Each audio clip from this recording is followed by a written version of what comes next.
নিজ হাতে ধান কেটে মুন্সিগঞ্জের শ্রীনগরের প্রাচীন আড়িয়াল বিলের মাসব্যাপী ধান কাটা উৎসবের উদ্বোধন করেছেন স্বরাষ্ট্র উপদেষ্টা জাহাঙ্গীর আলম চৌধুরী।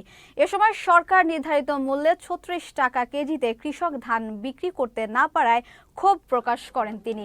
পরে আড়িয়াল বিলের প্রান্তিক ধান চাষিদের সাথে মতবিনিময় করেন স্বরাষ্ট্র উপদেষ্টা। এতে বিলের কৃষকদের নানা সমস্যা ও প্রতিবন্ধকতার কথা তুলে ধরেন ধান চাষিরা। এরপর দ্রুত বিলের অবৈধভাবে মাটি কাটা বন্ধ করা সহ প্রয়োজনীয় পদক্ষেপ নেয়ার প্রতিশ্রুতি দেয়া হয়। শনিবার বিকেলে মুন্সিগঞ্জের শ্রীনগরে শ্রীধরপুর এলাকায় আড়িয়াল বিলের ধান কাটা ও মাড়াই কার্যক্রম উদ্বোধনে তিনি এসব কথা বলেন। এছাড়া আড়িয়াল বিল ঘিরে স্থানীয় খালগুলো দ্রুত খননের উদ্যোগ নেওয়া হবে বলেও জানান উপদেষ্টা।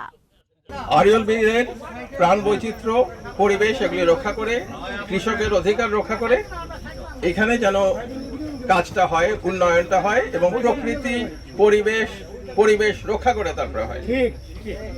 এই জিনিসটা আমরা চেষ্টা করব এবং এখানে আপনারা সহযোগিতা করবেন। আমাদের পক্ষে যতটা করা অতটা সম্ভব।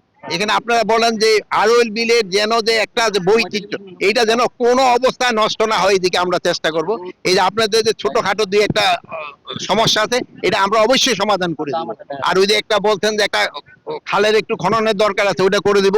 আর আপনারা চাইছেন যে এখানে একটা পোস্ট করে দেওয়ার জন্য, ওটা আমরা করে দেবো। সরকারি কলকারখানা দেখে দুর্নীতি শুরু হয়ে যাবে, প্রাইভেট সেক্টরে শুরু হোক। আপনারা খালি দোয়া করেন দুর্নীতিটা বন্ধ করা যায় কিনা। দুর্নীতিটা যদি বন্ধ করা যায়, দেশ দেখবেন খলখল করে আগে চলে যাবে।